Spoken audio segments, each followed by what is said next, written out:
Good morning, punters. Welcome to Ascot Turf Talk, Perth Bloodstock's preview of tomorrow's meeting at Ascot, second meeting, 22nd of October, Cox Plate Day, with the feature race, of course, being the race that Word's in, the Prince of Wales.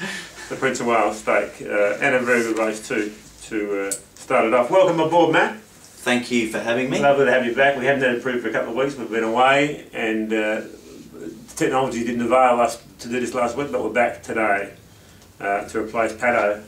Just before we start, what's your tip for the Cox Plate? I'm a very big fan of the favourite actually, and the second favourite's going to be very hard to beat as well. Thought that might be the case. Anyway, shall we move on? We'll move on with something we apparently know about. Race 1.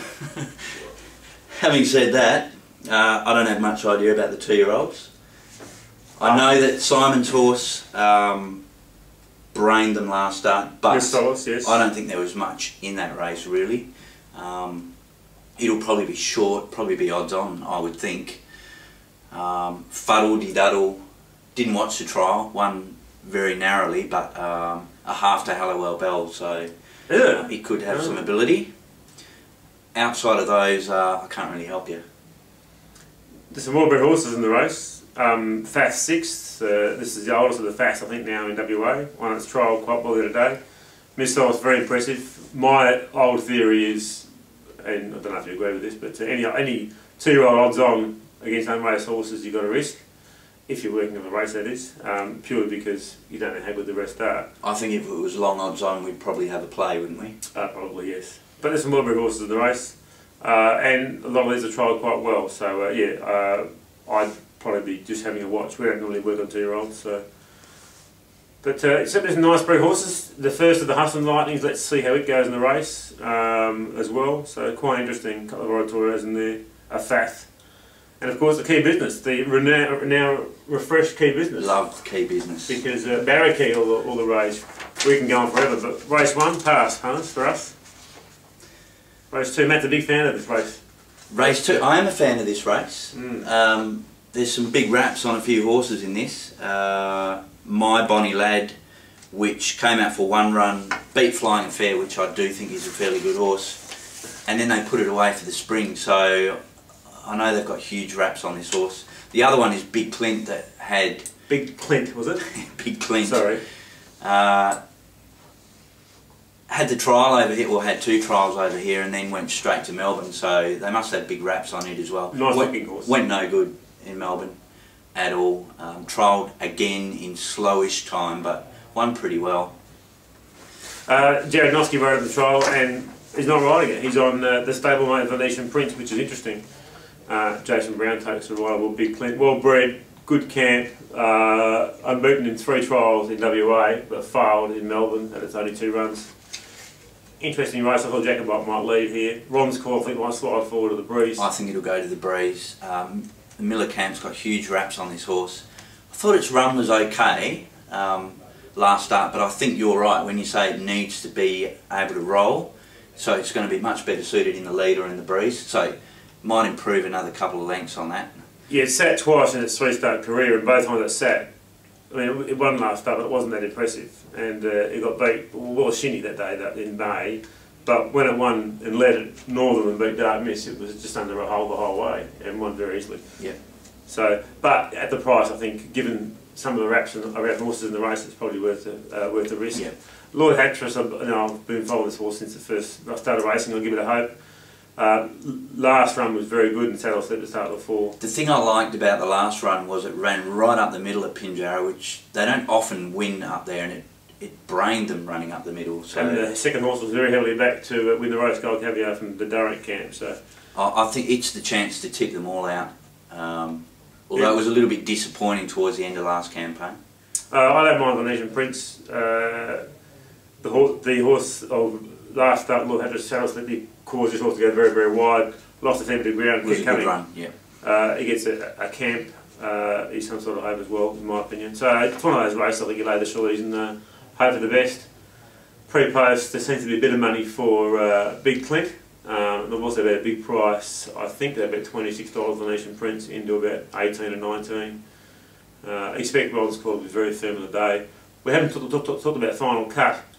Buster's horse, it was the run's last campaign when it won. It was just average for mine. Had 3 starts, but could surprise first up, I suppose. And Jacobite, not impossible. We've got an easy lead. Yeah, I can't have Jacobite. And a big price. And I think Mizelle Blitz will probably add to the upfront pressure here. Alright. King Kubota also not a bad run last start, but we'll get back here. Good race. Good race. But on top, you probably have Ron's call, but not that long. I think, yeah, definitely deserves to be on top, but definitely not under $3. Under $3. No, not for me. Alright. Race 3. The Country Cup. Now, I know you're a big fan of one of these horses in this race. Am I? Yeah, Mio Fratello, a big fan of the way it raced last campaign. I actually was a bit of a knock for it first up. You were, and you were correct in all counts. And it was a shocking run, terrible. Just never even got onto the moving line, never travelled. But I think it's probably an Ascot horse. I think it probably likes to camber.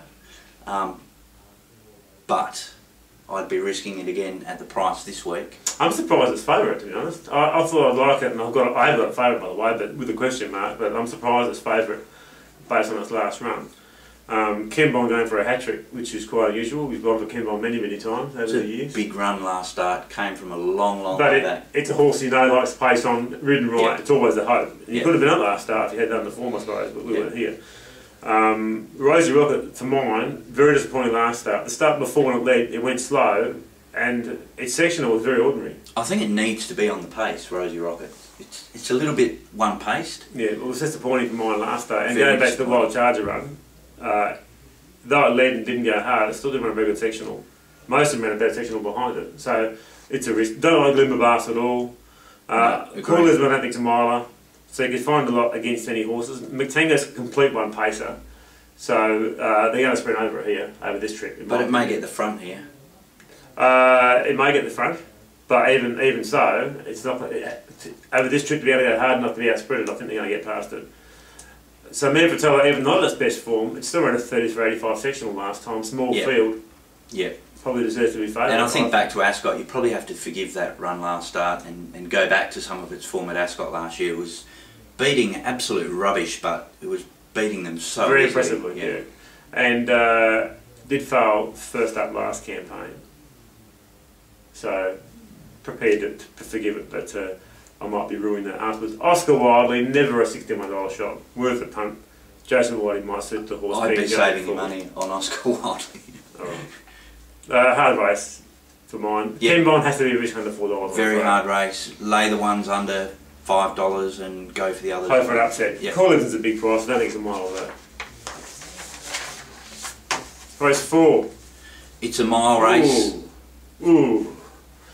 Don't like this race. Sorry. Don't like it? No. I've had a quick look at it. It's a little bit like the previous race for me. Western Jewel, I actually backed it last start. Race Nielsen, he got absolutely stitched up by Ryan Hill on Great and Grey. It should have probably won the race, Western Jewel. The way it got wound up, once it got clear, and it got beat length, yes, I agree with you. And he shouldn't have gone to the middle. He should have tacked on and gone to the outside, and he wins. Yeah, he wins, no shadow of a doubt. Small field here, even without pace, it should still be very hard to beat. I think Gumnut Guru has sat wide at its last 3, wide no cover at its last 2. I'm not sure why Aaron Rodgers didn't just keep pressing on last start and go to the breeze. I think he should do that here, and obviously he's going to be hard to beat. He's one of those horses that's always there. Can you just go to the market for this race? They're betting $8 again, Gumnut Guru, which... yeah, 8.5 in one place. Yeah, it's just surprising because its form's been excellent. And this race does suit him. And I think it might go to the breeze. I had Ken's double leading by default, but Pintada Prince led last start. I think they'll sit with this. They rode it with some conviction to go to the front and it failed. Yes. I think with Nucky back on, they'll be looking for a sit. And I'll give it a chance sitting rather than leading. Yeah, definitely. Not impossible. Voracious is absolutely sacked for mine. This horse pulls its head off. Yeah. Paddy, best choice from one, if there's going to be lack of pace in the race, is to go to the front and see how he goes with it. But given they want to step the horse up, I don't think they do that. But that's why I don't like the race, because I don't know how it's going to pan out. Great and Grand might go to the front, you know what I mean? So yeah. I'm a bit lost on this race for that reason. But Western Jewel, Governor Guru, the two I like, but I've got it fairly wide because I don't know how it's going to be run, to be honest. Yeah, hard race. It is a hard race, yeah, especially when you haven't done form. Correct. So we'll move on, shall we? We shall move on, Matthew, to race 5. Speaking of having not done form. Now this is a tough race. Dash Incredible back in distance. Signor de Gama back in distance. Fortescue Flyer stepping up. Come Party back in distance. Japaloop after an impressive run last start. I know you don't like the horse, it's tough. Mr. Moet had absolutely no luck last start. I'd actually prefer to see it over a bit further now, but for some reason they've stuck to the 1800 again. It's a tough race. It is a tough race. It is a tough race. Japaloop, I gave it none last week, as you know. I didn't like it either, so... And won well, beat Amelia Storm. Senor Gama drawn one, much better horse racing forward. I know it's back in distance, but only back in distance 200 metres. Just a bit of a one batter for mine. If it races up on the pace, we're back to Ascot. Yep. You know, it will be suited. Fortescue Fly, big run last start because they went hard in that race. The Cambine come out on top of them. And got beat a length. Sat outside West River Kebidon and beat it home. West River Kebidon is a good horse leading. So it has to be a chance. Don't know if it's suited by stepping up though. So, and it should go forward. Come Party sat 1-1 last start, one very easy. And I actually prefer it over this journey, a mile, 1800, I think 2000. Even though it won really well, I think that's probably as far as it wants to go. Yeah, it surprised me last start, and it has to be a good chance. I'm prepared to knock Japaloop again. I'd probably have Come Party, Senor de Gama close to the top, Fortescue Flyer a chance. Have we sacked Dash Incredible? Got a mile back last start and finished off pretty well. Was never going to win, but well up in the weights this time. I haven't sacked it. I prefer to watch it. I thought it would finish in the first 3 last start, the way the race was run, and it didn't. So I haven't watched replay again, but it appeared to have every chance. Yeah, it did. They did get a mile back. Mr. Moet, prefer. I'm happy to watch it again. I don't know if Jason Brown suits the horse, but I'll give it more chance than I did last start. Don't like Riverside Drive was soonest. Good race. I'd probably have Come Party, Senor de Gama on top. Yeah. But I haven't got that far as to do a market. That's roughly the way the market is. Japaloop's, even though it won well, it's probably a bit short for me. At $4. Mr. Moet maybe about right at $5.50, $6, something like that. Yes. But none of the roughies I really think can upset here. Price Tuck's always a chance, I suppose. But always a big price. So. Moving on. Again, another hard race for punters and for bookies, I suppose. Race 6. Had a quick look at some of the videos in this race. It's a 1400 metre, 62 to 74. Ginsberg was the one that interested me. Harvey back on, up in weight. You wonder why they've decided to go around with the 59. Hill just did not get this horse to go last start. He had a chance to get it going before the corner. It was travelling well, and as soon as he tried to rein it back in, it over-raced and it was finished. Yeah, yeah. So I'm forgiving it for that run. It was a terrible run, but I'm forgiving it. Go back to the run behind Lucky Grey. It's got to be right in this race, even with the 59. And I keep going back to the day where he beat New Image at Ascot last year. And then in the Pinjab Classic as well, with good pace. He's got the class to beat these. And you've got West River Kebidon and the Dean's Ruler going forward. Good pace, I think. And given the good pace, Inferno can also go forward. I think it'll suit him. I'm actually with you. I think this will be very hard to beat Ginsberg. Is he $5 there? Sky Magic up in class. He probably deserves to be favourite, Ginsberg, I'd say. Our old favourite Monaco Prince. I know we've been hurt by him a couple of times, but he'll also be suited by pace on. I prefer a price in the 20s for him. He's only 15. Only 15, so he'll get out to 20s. I'd say so, yeah. Hagen, good win first up in class a lot. Bar shoes on. Bar shoes on, is it? Yeah. Okay. Alright. The Widow? The Widow has had no luck. Pike off, McCallum on. We'll get back. Place chance for mine. Did beat Ginsberg home last start and they're betting double the price. Yeah, but I'll forgive him Ginsberg. Athena's Mum, very good run 2 starts ago. A bit hard to follow. Well, that race that day where he failed was that was where the deluge happened. Oh, okay, the day soon. So you can put a line through that probably. Yes, but Donga's off it. Donga normally rides all Erkeland's horses recently, and he's on gone off to ride Hagen, although he didn't ride Hagen last start. So interesting riding changes there. Sky Magic very impressive in the midweeks, but for mine, at this stage without doing the form, Ginsberg looks hardest to beat. Grand Approach. They had a Mozza on it the day it got beat by Russell Road. Very disappointing in my opinion. Had its chance. And hasn't started for almost 2 months now. And freshened up with a trial in between. Certainly has the ability. I need to watch the trial. At $5? Oh, no, not at $5. Too short, yeah. Not at $5. Agree. Where's the pace going to come from here? Nadine West Ruler. River Kevin on Nadine Ruler. West River Kevin. Cardinal West River Kevin, he should probably lead. Nadine Ruler should sit outside it, I would think. Maybe even Inferno might go forward. And Triple Ken can go forward. Interesting race. Ginsberg. Top weight. Yeah, for mine. The Prince of Wales. The Prince of Wales. Very ironic given Cheetham with the Queen in town. I hope she makes an appearance tomorrow and comes on course. Yeah? Excellent. When I first saw this market, I thought it was a bit skew-if. I wouldn't mind seeing the market, it'd be nice. I do think Waratah's Secret deserves to be favourite, but he went up even money, which is massive unders, particularly seeing he's coming back in distance to the 12.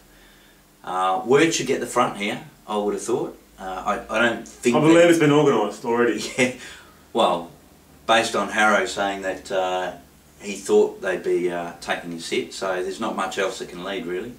King Coolcat's the only other one that can go forward. Yes, disappointing in the Hannons. Oh, it wasn't the best ride, but a bit disappointing in the Hannons. Waratah's Secret, there's people saying Whiting didn't go hard enough last start. 1:21.45 is pretty quick. Yeah. He went hard enough, he was beaten on his merits. He would have won again and done a couple of strides because Morant peaked, as Morant tends to do, especially when the race is close. Oh, you mean Ranger? Sorry, Ranger. I get confused between two horses. Ranger, yes. Morant sat behind Word, shouldn't have been at home last start. Word didn't jump that well, was forced to go around and go to the breeze. At weight for age, it's hard to see Morant beating Word home if Word leads. So it's strange the way the market went up, because Word went up $15, Morant went up $6. The race book's actually wrong. Word meets Morant 3 kilos better. They've made a blue with the visiting apprentice, his claim. They gave him 4 kilos? Yeah. I saw that and thought that was interesting. I wish he carried 2 kilos less, because we probably would have won the race. Yeah. Maybe weighed in light. Power Princess first up, exceptional, fresh last campaign, surprised us honestly. 2 of the 3 runs last campaign were excellent. The Northern Sprint was probably the worst run. Having said that, she still won. Yes. So we're saying it was a bad run, she still won. Yes. But if she reproduced that same run first up here, she would not be winning this.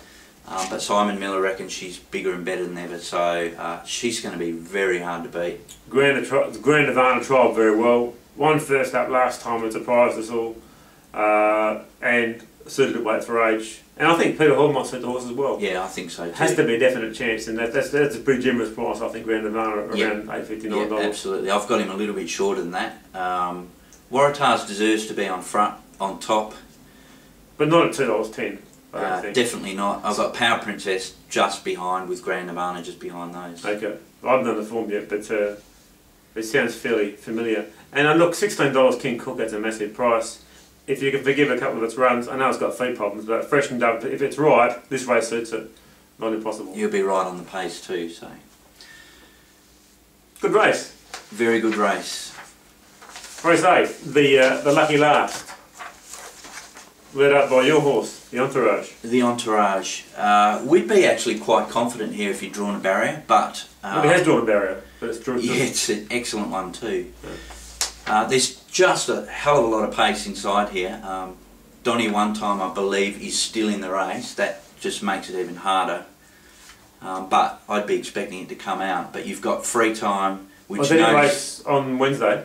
Yes. Oh, okay. Yes, it did. Free Time knows no other way. I'm actually surprised that Chloe's still on this horse. I don't know. It just seems to hang off with her aboard. The Only Day One had a senior on it. Or not that Chloe's not a senior, but yep. I just think maybe a stronger jock might be able to pull this horse into line. We know how much ability it's got, but it's just going to be blazing out there wide. timely queen, changed trainers, it knows no other way but to go hard. And Kyra was on time. Oh, it's changed trainers, yeah. And Kyra, this is a hard horse to hold, so, you know, it might be going hammer time with free time. Celebration Girl, best runs are going forward and blazing. Ryan Hill likes to let him slide, so the entourage is going to be out there wide, pushing. The one I really like here is No Name City. Oh! I was hoping you like that. Yeah, I do like it. King on for Dinah. Yes. That's a positive. Freshened up, should camp. Yeah. Pace on. Right behind him. Yeah. It's the one to blow him out. JJ Maxter runs very impressive sectionals. Does tend to get a little bit far back, which spoils his chances, but Pike on can run sub 33 sectionals. Big price. Good chance here. I thought JJ Maxter would be shorter than that. Surprised at the price. Very good chance here. Having said that, the last race we thought they'd go mad and the Swoopers would win. They went slow and Celebration Girl won. So it just depends on how they're going to run this. But a big knock here, Celebration Girl, but it's $7.50. I thought it might be shorter than that. So what's favourite? Numerous Secrets opened up very short as favourite. The Honourage is favourite. Can't have it as a stable are on. Huge winning hope here, Numerous Secrets. I think it's well up in class, although it'll get a good run. Yeah, I quite like the horse, but at that price, probably give it a risk. I don't like General Albert and Rockin' the Blues over 1,000. Classy Nuggets had it, yeah. And Patient Time's always a chance. The Honourage for mine is going to have to work too hard, but well, if he can sit wide with cover, he's got the closest to Barrackey of any horse this campaign. Yes. Normally he needs a run or two to come up. So given that they ran 56.33, he's got beat 2 by Barrackey. If he can sit wide with cover, must have a good chance in this race. Alright. Good luck getting wide with cover from there with Ryan on the ball. Very hopeful. Free time as pacifiers on, man. I don't think it'll make any difference whatsoever. Neither do I. Good race though. I think they're clutching at straws. I think it's a sweeper's race. It's just which sweeper for mine. No name. JJ Maxter, No Name each way, City. each way all day. Yeah. Yep. Those two, each way all day. Hard program, and which is good because we don't want the obvious punter selections saluting like we have in previous weeks. The last two killed us. Ranger, we went Waratah Secret. Ranger killed us, and then Lucky Grey come out and killed us. Yeah. On the last run of the race, Lucky Grey, probably lucky to win, but you know. Yeah. So we're hoping for a better day for bookmakers. Just your thoughts on the pattern of racing, first week back at Ascot. It was pretty fair. I think you needed to be in the front half though. I don't think you could get back to last and really win. But we'll see this week. The good thing about Ascot is a lot of jocks do go before the corner. So the horses that are in front tend to get a bit of pressure. And the horses that come around before the corner with the camber and the momentum, that helps them. Yeah. So there wasn't any perceived bias last week, I don't think, towards the front runners. But like you said, it was hard to come from behind. But when you're assessing the form, you need to factor in the horses that are closer on the pace that are definitely more suited at Ascot to start with. But some days, depending on where the rail is and what's happened, the sweepers can be more suited because there tends to be more pressure up front in those races as well. So, and I think punters are taking a while to adjust to Ascot. Even the midweek, some of the midweek results and some of the prices the winners went out at were big prices. I think they'll adjust to that in time and they'll get in their groove a little bit and start backing a few more winners. Well, let's just hope that all the favourites win on the Wednesdays and the Saturdays are full of upsets. Yes. So what was your Cox Plate tip again? It was a favourite, just had a second favourite. Helmet. Big fan of Helmet, are you? Big fan of Helmet, yeah. Yeah. No, well, it'd be nice to be on course at Cox Plate, but Ascot was great last week. Big crowd, plenty of punting, plenty of money around. It was good. Don't forget to tip in UTC. Even if you're out, there's still $100 up for grabs for the losing round. There's wild cards and everything, you know what I mean? 4 wild cards this week, so get on there and tip. Thanks for tuning in, punters.